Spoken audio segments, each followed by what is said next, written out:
Assalomu alaykum kuzatuvchilar hamda kanalimiz obunachilar. Mana bugun chiqaradigan videomiz California qizil yomg'ir cho'lchanglar boqilayotgan bioreaktorimiz. Yana mana bioreaktorimiz. Tak 30 cm qozilgan.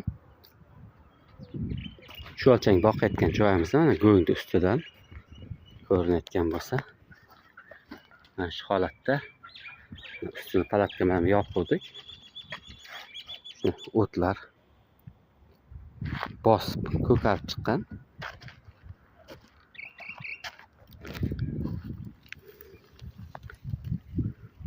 Begona o'tlar.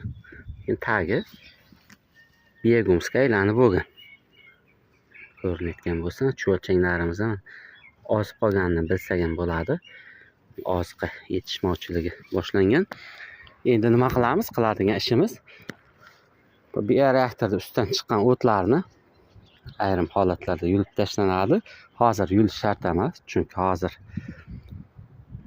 biogums sezoni emas. Qachonki yulib tashlasa bo'ladi, sezonga tayyor, ya'ni kuz mavsumida biogums elish holatiga kelganda bu o'tlar bizga xalaqit beradi, ya'ni pishgandan keyin urug'i tushib biogums bergan dehqon ko'kalarimizni ekkan urug'lardan o'tlar ko'karib chiqadi.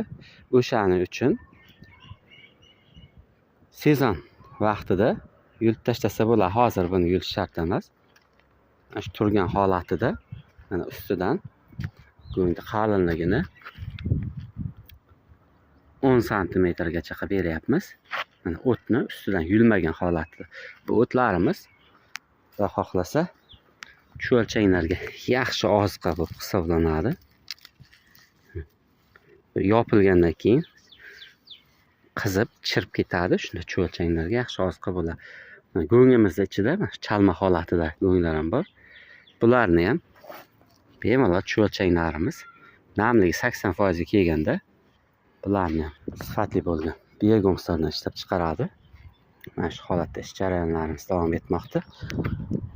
Buni yulmasdan bemalol ustidan go'ngni yuvgan holatida ustidan 10 cm berib, kuniga bir mahaldan 5 kun davomida suv berib borilsa, cho'lchanglarimiz yangi berilgan oziqalarga yaxshi holatda o'tadi. Agarda go'ngni shu holatda yuvmasdan bersa ham bo'ladi. Unda berilgan go'ngga cho'lchanglar 10 kundan 15 kun davomida sekin-sekin moslashib o'tadi.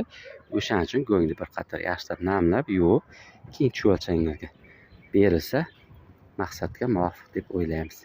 Shu holatda ish jarayonlarimiz davom etmoqda. Ko'rdingiz? Shu biogumsga aylanib bo'lgan. Tagidagi go'nglarimiz bir tuxum qo'yib, mana bular tuxumidan ham ochib chiqib ketgan. Shu holatda. Keyingi jarayonida cho'lchanglarga oziqa berib bo'lgandan keyin ustini bir qator mana o'zim setkamiz bor edi.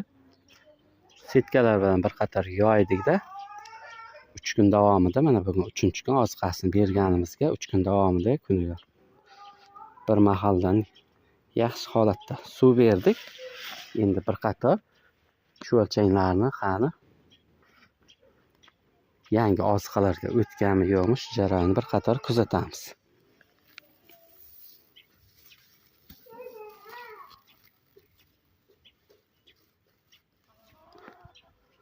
Ko'rinayotgan bo'lsa, bitta yarimta o'ta boshlabdi.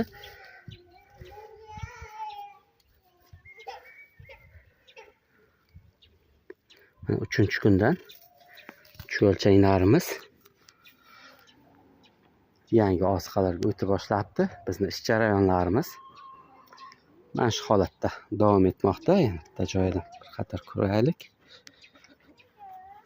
Shu teshigi bor ekan, mana shu joydan bir qator ko'raylik qani.